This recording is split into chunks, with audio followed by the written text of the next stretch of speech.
Olá, monstrinhos e monstrinhas! Bem-vindos a mais uma edição dos Drops do Dinossauro aqui no rockpuro.net, o rock mais honesto da web.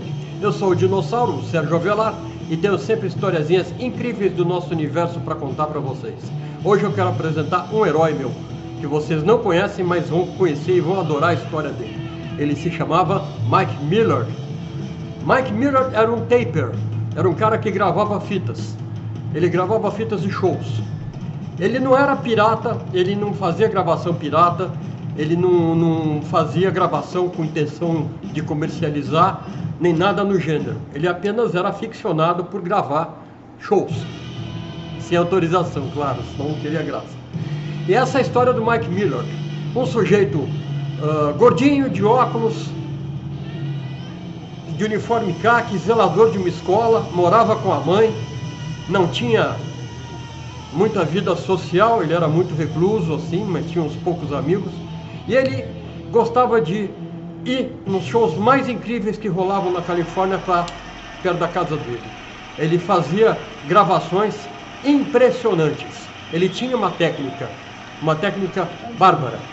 Ele chegava mais cedo no recinto do show, tal, abria o porta-malas, tirava a cadeira de roda dele, uma cadeira de roda elétrica, sentava nela e ia lá todo capenguinha, né, de cadeirante, né, girando e tal. E o pessoal dava uma mão para ele. Os seguranças viam, ele tinha ingresso, tinha tudo comprado direitinho. Então empurravam, conduziam o cara até a boca do palco, na frente de tudo, com aquelas paredes de caixas imensas, visão privilegiada a poucos metros da banda, de ver suor de músico pingando na cara dele. E é assim que ele gravava os shows. A história da cadeira de roda é muito engraçada, porque ele não era cadeirante. Ele nunca foi cadeirante, ele não tinha problema nenhum. Ele usava uma cadeira de rodas elétrica e em cima das baterias, embaixo do assento, ele tinha instalado um poderoso gravador cassete Nakamichi 1000. Fantástico, 4 pistas de precisão, som de altíssima qualidade, e ele usava 2 microfones AKG. Quem gosta de som, quem entende de som, sabe o que são microfones AKG direcionais. São maravilhosos. E ele tinha os AKGs apontados para as caixas. Ou seja, a plateia estava para trás. Ele não pegava o burburinho da plateia. Ele não pegava aquele ruído todo que estraga a gravação de show, né? E a plateia americana é comportada. Na época eles assistiam show sentado, tal, com lugar marcado. Então, todo mundo achava simpático aquele cara, a presença constante em todo quanto é show bacana que acontecia. Ele fazia essas gravações, não contava para ninguém, chegava em casa, ele etiquetava, cadastrava, catalogava a fita cassete. Ele grudava no label, no selo da fita, o ticket do show e colocava os dados, a data, o local, a banda, o nome do show, da turnê e tal. Ele era extremamente organizado. Ele não cedia, ele não emprestava, ele não vendia cópia. Ele foi assediado por pirateiros, por mafiosos, por milionários, por colecionadores desesperados, por amigos.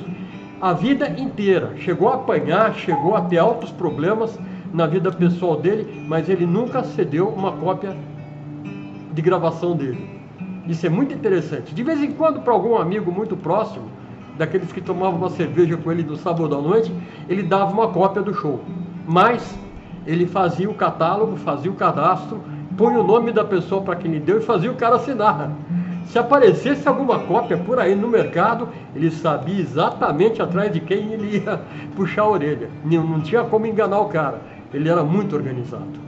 E ele deixou um acervo fantástico. Ele gravou shows incríveis de Led Zeppelin, de Jethro Tull, de The Who e Pink Floyd. As gravações dele de Pink Floyd e de Led Zeppelin são lendárias. Valem fortunas no mercado porque não existem. E ele atuou entre 1974 até os anos 80. Ou seja, nadinha digital, tudo na lata mesmo, tudo analógico. Imagina. O cara usava fita cassete de cromo, então, para ter qualidade, mas não tinha como digitalizar, não tinha como editar, ele não tinha um baita estúdio em casa, não tinha nada disso. Era o prazer dele. Ele mesmo destruiu todas as gravações de shows do Led Zeppelin que ele tinha. Depois de um comunicado aí, talvez da gravadora ou dos produtores, ele pegou, ele fez isso. Só que ele deixou alguns tapes não identificados, e esses tapes foram localizados, e aí a mãe dele acabou liberando. Por que isso? Bom, ele teve uma crise profunda de depressão, e lá para 1990, 91 mais ou menos, ele se matou, ele se suicidou. Foi uma perda para todo mundo, foi chocante, e foi uma história muito triste. E um desses amigos muito próximos dele foi ajudar a mãe dele a organizar o apartamento, o quarto onde ele vivia, onde estavam as coisas todas dele. E a mãe dele proibiu taxativamente que alguém gravasse, pegasse, se apoderasse ou tivesse acesso ao quarto do cara. Ela conservou a vida inteira, se ela estiver viva hoje, ainda está conservando o quarto e o acervo dele. Nem a BBC conseguiu fazer um documentário lá a respeito disso. Mas dessas fitas não catalogadas, algumas foram negociadas pela própria família Millard. Então, quando apareceu o CD, eles liberaram algumas gravações, principalmente de Pink Floyd e de Led Zeppelin.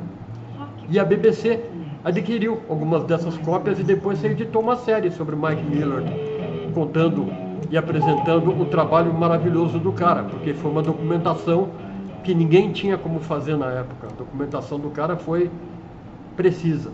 E essa história dele mostra como quem gosta de música faz qualquer coisa para possuir a música. Não precisa ser nenhum grande engenheiro de som e não precisa ser aquele cara todo soturno, esquisito, que vai lá, suborna, puxa som direto da mesa e tal. Uma das gravações mais importantes dele, de Pink Floyd, foi um show chamado Cruel But Fair, gravado em 75, com alusão aos cristais de LSD, que mataram o Syd Barrett e tal. E a qualidade é excepcional. Até hoje não sabem se ele puxou um cabo da mesa, se deixaram ele copiar, ou se ele gravou com os microfones mesmo.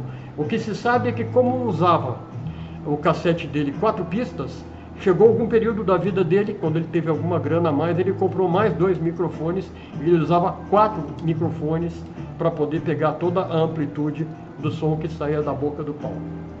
Essa é a história do Mike Millard, gente. Um grande herói, um grande cara que deixou um legado maravilhoso para todos nós. Espero que vocês tenham gostado. Aqui é o Rock Puro, sempre o lado B, o melhor rock progressivo do universo e o rock mais honesto da web. Eu sou o Sérgio Avelar, espero que vocês tenham gostado dessa edição dos Drops.